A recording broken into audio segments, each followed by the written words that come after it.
cherry tomatoes, abundance of cherry tomatoes. These are all I harvested today and this one before 3 days.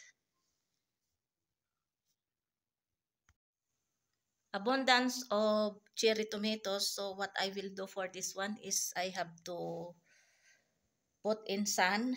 First, I have to wash this one 2 to 3 times and then I have to slice only 2 pieces because today is weather is very good. It's a sunny day because how many days now successive rain, so there is no good sun. So today is good weather, so I have to wash this one now and then I have to slice it because too much tomatoes. Yesterday I harvest this one what is half here and this one before 3 days. So after 2 to 3 days again I have to harvest. So what better I have to dry this one because some months very expensive also tomatoes here, and this is good for when you make pasta, macaroni or spaghetti. This is good, this dried tomatoes. And especially today, I think very expensive now tomatoes. I think 300 or like that 300 rupees because so many affected here in Pakistan nationwide. So many affected places that flood, too much flood in that place, especially in Sialkot, Gujarat, and some many other places here in Pakistan nationwide. So Alhamdulillah we are safe here. Just only raining and Alhamdulillah we are safe for flood. So let's start now to slice this one and make drying. So these are all I make today. I wash already this one 3 times and I have some more here as you can see. Then after 2 days I have to harvest again. Now we have to start now and I will put that in frame. So like that only, like that.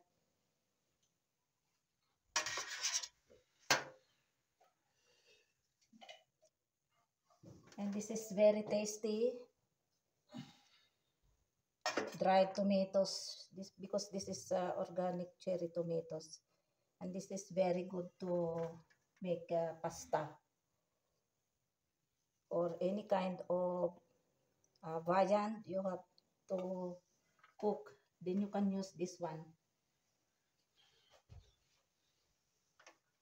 Alhamdulillah, I'm very lucky here because no need to buy tomatoes. One of my friend there in Rawalpindi, she said that by this time is too much expensive kilo now tomatoes. I think 350 or like that. And also one of my followers who are always watching my YouTube channel every time I upload it. Then she said also here in Rawalakot very expensive also kilo of tomatoes. So many family houses here that they are also buying tomatoes because many here they don't have plant tomatoes and some organic vegetables. They plant but no fruits. So Alhamdulillah, my husband is very supportive and very industrious also. So every time he plant, every year he's planting any kind of organic vegetables like this tomatoes, eggplants, this sponge gourd, and many other kind of organic vegetables. So Alhamdulillah, when there is time for harvest, we harvest many kinds of vegetables. So no need to buy in bazaar or in the market. Yan. Madali lang kasi only 2 slice only. Ayan. And if this is a good climate for 3 days, sunny day, then it will easily dry this one. 2 to 3 days can be dry.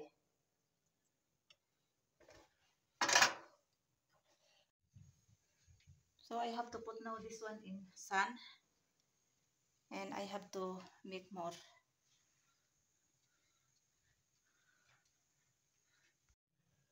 We'll make another second tray.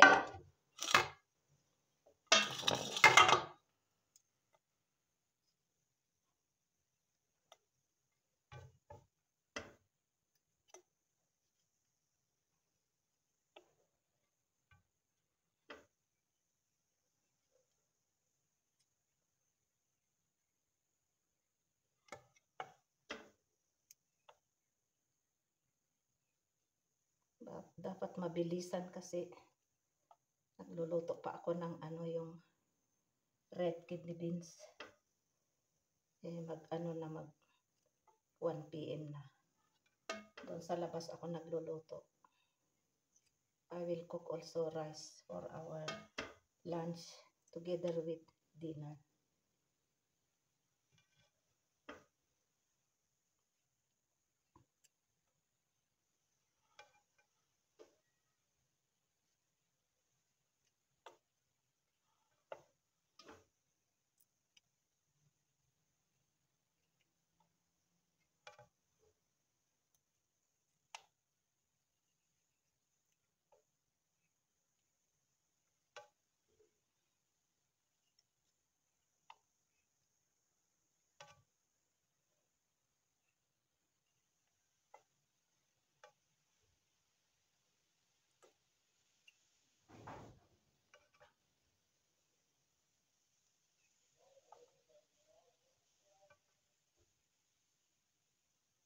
May azan na sa ano raw lakot.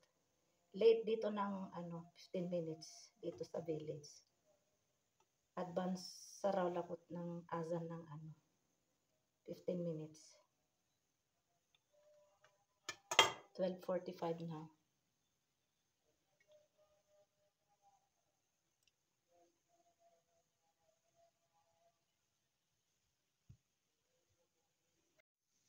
So I make 2 trays of cherry tomatoes. So I have to put now there in sun because good weather for today, and I keep already 1 tray there. So over there, we'll go outside. Over there. 2 trays of cherry tomatoes. First day of sun drying. It's very nice weather for today compared last week. Successive days it's always raining, so that's why I make drying this cherry tomatoes. Today is September 4 and today is Thursday. Time check Pakistan time is 1:10 PM.